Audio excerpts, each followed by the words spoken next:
What about your man Pete getting in? Eligible. I'm glad you brought that up. That was listen.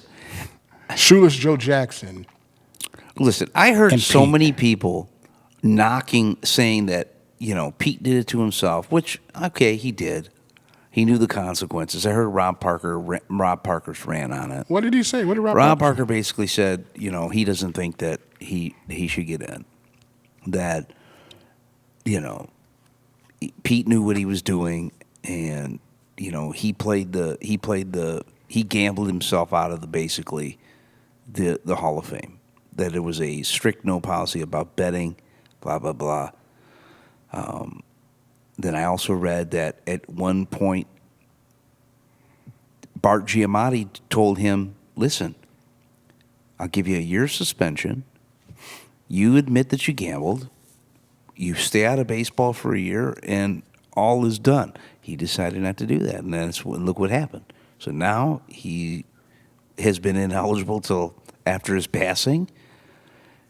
I mean, listen, you can't have a Hall of Fame and not have Pete Rose in it.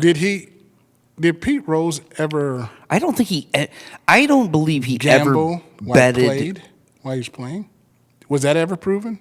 while he played. No, I think as a manager, but I don't think it ever came out that he gambled On his own team. for his team to lose. Listen, I just think I think you almost have to have these players in because everything you see now is FanDuel, this, that. Every commercial is, Right. What are you going to bet? I mean, if it was that bad to where, they took a staunch stance on no gambling, nothing, and then not even have commercials for it, they're not going to let that. Then I would say, yeah, all right, keep them out. But even Barry Bonds said the same thing about Pete.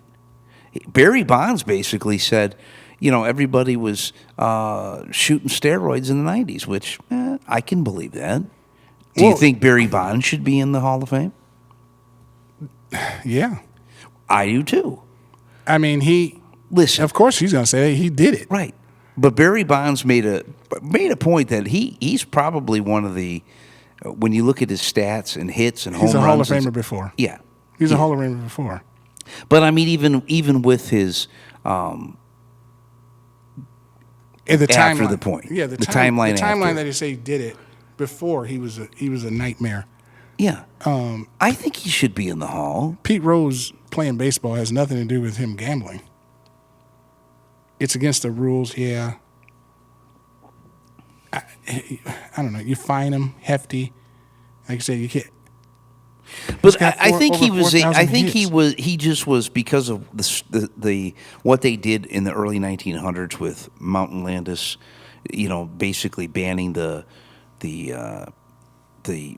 Black Sox, and banning them for life. Yeah. Shoeless Joe Jackson. Yeah.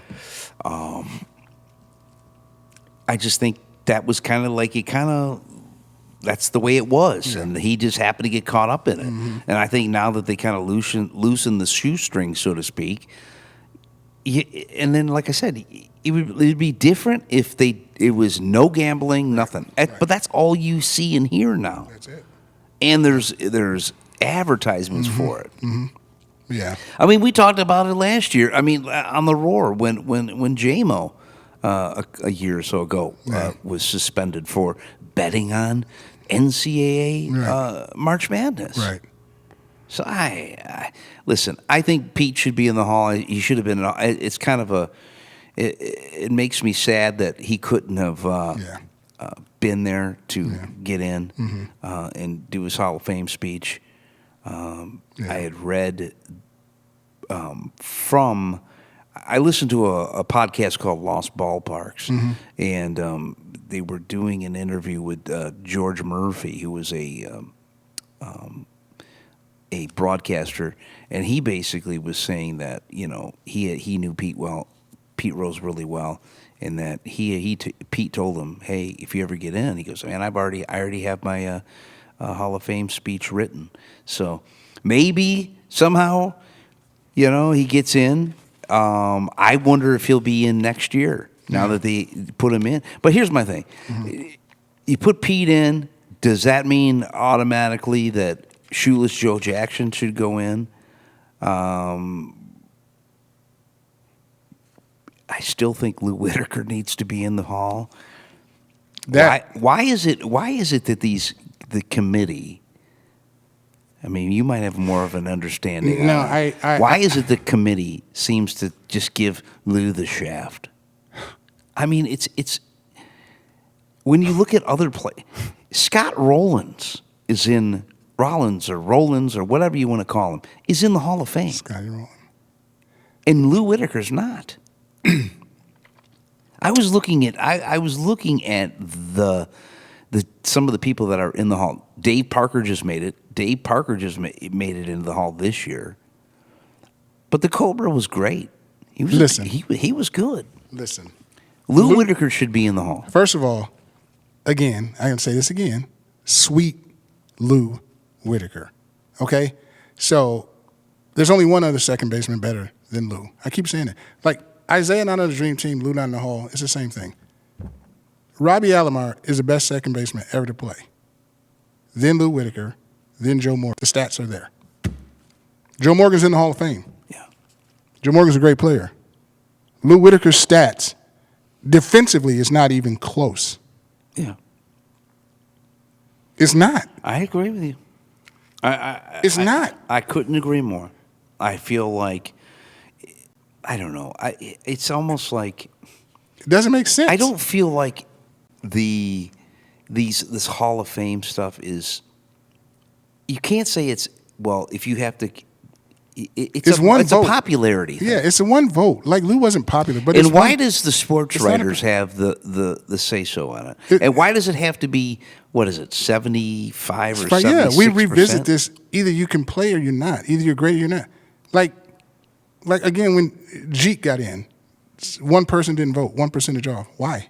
That's dumb. It's dumb. Rivera's the only 100% shoe-in. Lou I don't get it. So do you think the Hall of Fame should have qualifications? I mean, do you do it that way? Yeah, stats. You have to have so many hits but do you have to have so many home runs automatically get you in? Do you have to have a certain batting average? I mean, how do you I like to know what all the qualifications are. Well, it's a little bit of everything. That goes into it. A little bit of all of it. But you sound like you're saying, like, if you get this number, you're in. Are you saying that? Well, I mean, yeah. I mean, when you think about it, I mean, because then you have guys like home run wise. Everything before was like, if you had over 500 home runs, you were a shoo-in to get into the Hall of Fame. Mm-hmm. Well, that's not the case now. Barry Bonds, McGuire, Sosa. Well, they all got over 500. Exactly, that's what I'm saying. Right. Before it was if you had, I used to hear that growing up. Oh, he's a shoo-in for the Hall of Fame. He's got over 500 home runs. And then you've seen for pitchers, I think it was if you had 300 wins, you were a shoo-in. To me, it's definitely likable. Some of it is like. It has to be because Jim Tomey's in, right? I'm going to find out. I think he just got in. I will. I'm going to look this up real quick. Jim Tomey's in. Who would you rather have, Lou Whitaker or Jim Tomey? Oh, Lou Whitaker. Okay. I mean, but that's me. That's what I'm saying. That's me being a Detroit kid. I'm saying it's likable. Like people like Jim Tomey. That's what I'm saying. If you're saying like, what's the qualifications? That could be a part of it.